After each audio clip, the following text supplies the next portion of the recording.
Sanctus, Sanctus, Sanctus Dominus Deus Sabaoth. Bapak, Ibu, dan saudara-saudariku yang terkasih dalam Tuhan kita Yesus Kristus, salam sejahtera untuk kita semua. Berkat Allah yang Maha Kuasa senantiasa menyertai kita. Marilah kita mendengarkan dan merenungkan bacaan-bacaan kitab suci hari Jumat tanggal 5 Januari tahun 2024. Bacaan pertama dari surat pertama Rasul Yohanes bab 3 ayat 11-21. Anak-anakku terkasih, inilah berita yang telah kamu dengar dari semula, yaitu bahwa kita harus saling mengasihi, bukan seperti Kain yang berasal dari si jahat dan membunuh adiknya. Apakah sebabnya Kain membunuh adiknya? Sebab segala perbuatannya jahat, sedang perbuatan adiknya benar. Janganlah kamu heran, saudara-saudara, apabila dunia membenci kamu. Kita tahu bahwa kita sudah berpindah dari maut ke dalam hidup, yaitu karena kita mengasihi saudara kita. Barang siapa tidak mengasihi, ia tetap berada di dalam maut. Setiap orang yang membenci saudaranya adalah seorang pembunuh. Dan kamu tahu, tidak ada seorang pembunuh yang tetap memiliki hidup kekal di dalam dirinya. Tetapi kita mengetahui kasih Kristus, yaitu bahwa Ia telah menyerahkan nyawanya untuk kita, maka kita pun wajib menyerahkan nyawa untuk saudara-saudara kita. Barang siapa mempunyai harta duniawi dan melihat saudaranya menderita kekurangan, tetapi ia menutup pintu hatinya terhadap saudara itu, bagaimanakah kasih Allah tetap di dalam dirinya? Anak-anakku, marilah kita mengasihi, bukan dengan perkataan atau dengan lidah, tetapi dengan perbuatan dan dalam kebenaran. Demikianlah kita ketahui bahwa kita berasal dari kebenaran, dan kita dapat menghadap Allah dengan hati tenang, sebab jika kita dituduh oleh hati kita, Allah adalah lebih besar daripada hati kita, dan Ia mengetahui segala sesuatu. Saudara-saudaraku terkasih, jikalau hati kita tidak menuduh kita, maka kita mempunyai keberanian penuh iman untuk mendekati Allah. Demikianlah sabda Tuhan. Syukur kepada Allah.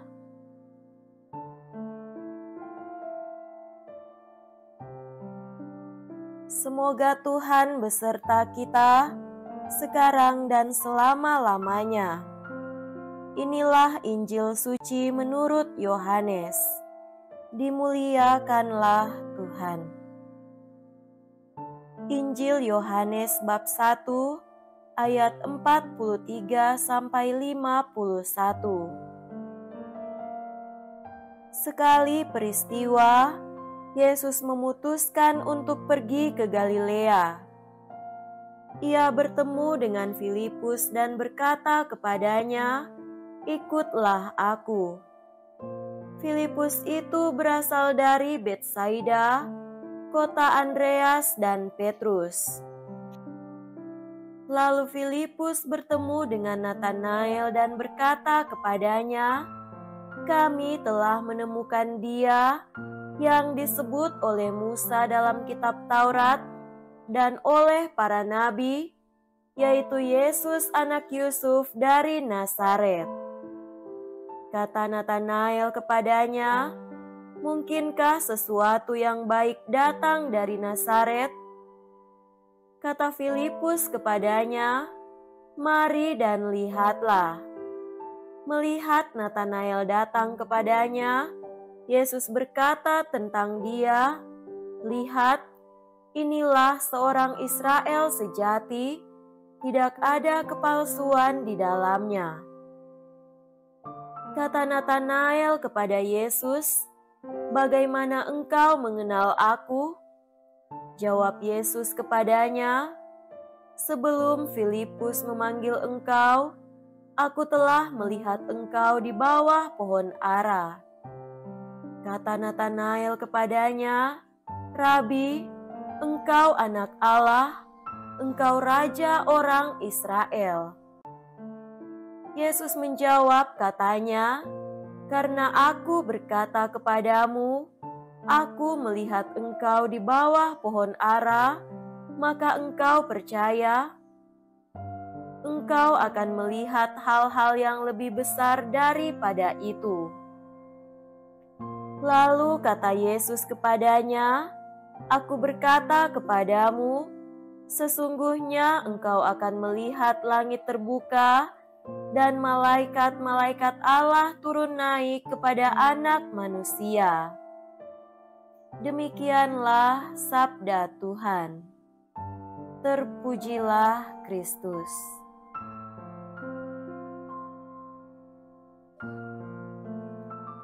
Saudara-saudariku yang terkasih dalam Tuhan kita Yesus Kristus, tema renungan kita pada hari ini adalah keputusan untuk pro kehidupan.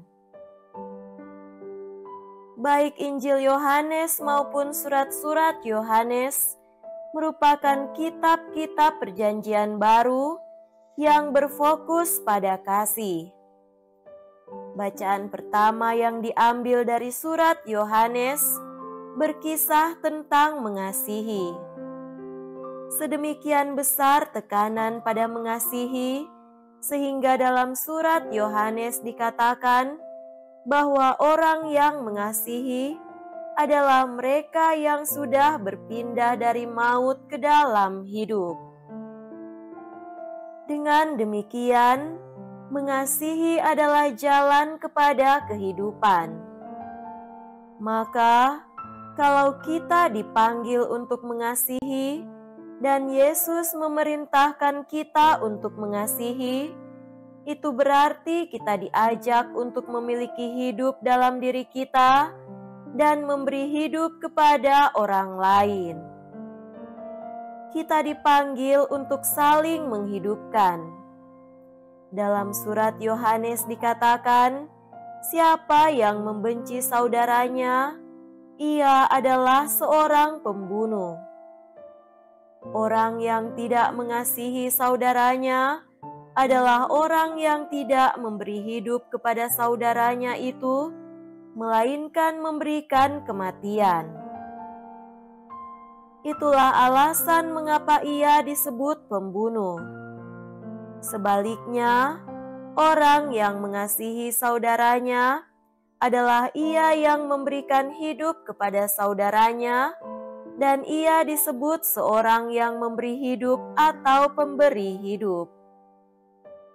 Yesus sendiri telah memberikan contoh dan teladan bagaimana memberikan hidup kepada manusia lewat menyerahkan nyawanya, bukan karena Yesus memilih untuk mati, tetapi Yesus memilih untuk mengasihi. Wafatnya di kayu salib adalah cara Yesus mengasihi tanpa batas, dan dengan memberikan nyawanya, Yesus memberi hidup bagi manusia. Pemanggilan para murid untuk mengikutinya adalah pelaksanaan dan perluasan upaya Yesus untuk menyatakan misinya mengasihi dan memberi hidup kepada orang lain. Dalam rangka itu, Yesus memanggil para murid untuk mengikutinya agar mereka belajar untuk mengasihi dalam arti memberi hidup kepada sesama. Injil Yohanes berbicara tentang Yesus yang memanggil Filipus dan Natanael. Kedua orang ini adalah dua orang yang memiliki komitmen untuk mengikuti Yesus. Amat menarik bagi kita untuk menyelami begitu dalamnya arti mengasihi yang dimaksudkan oleh penulis surat Yohanes, bahwa hidup yang bertentangan dengan kasih itu sungguh-sungguh adalah bentuk dari maut dalam hidup kita.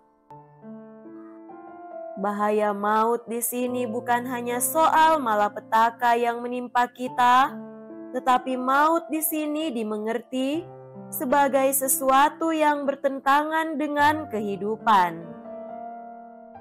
Kita menyadari betapa maut itu banyak terjadi di tengah-tengah kehidupan kita dan masyarakat kita, di mana ada permusuhan dan kebencian, iri hati dan dengki, konflik dan percideraan.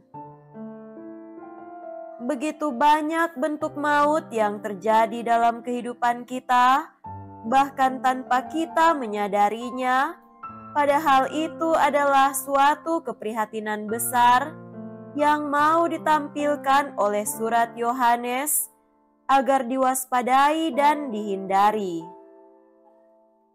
Saudara-saudariku terkasih, kita semua diajak untuk mengutamakan sikap mengasihi sedemikian rupa sehingga kita menjadi saksi kehidupan dan bukan saksi kematian atau maut. Itu perlu nyata dalam kehidupan kita sehari-hari.